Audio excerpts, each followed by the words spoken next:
Ito ang Liris Chika mga mosang. May nabalitaan ako, malakas ang bulong-bulungan na first kiss ng Don Bell masisilayan na sa sinihan sa big screen.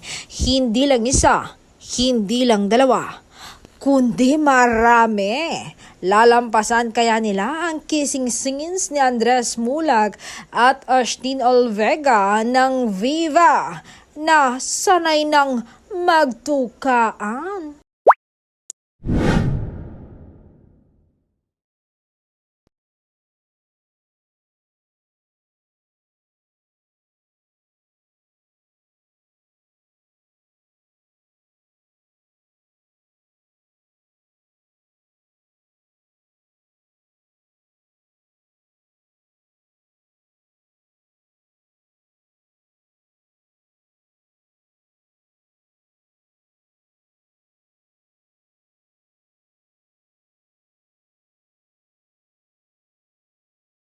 At hinding-hindi ako magsisisi dahil nagmahal ako ng tamang tao.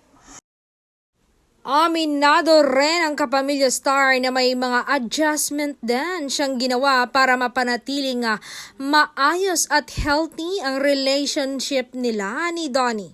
Kasi dati nung bagets-bagets daw sila nung bata pa siya, akala ko ang relasyon is just for companionship.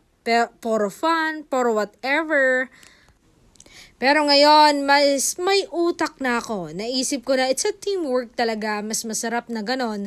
Alam mong meron kang kasamaan niya pa. Dagdag pa ni Donnie, hirap naman din talaga humanap ng perfect partner for you. So pag nakuha mo na yon, yun na yon. Huwag mo nang pakawalan pa.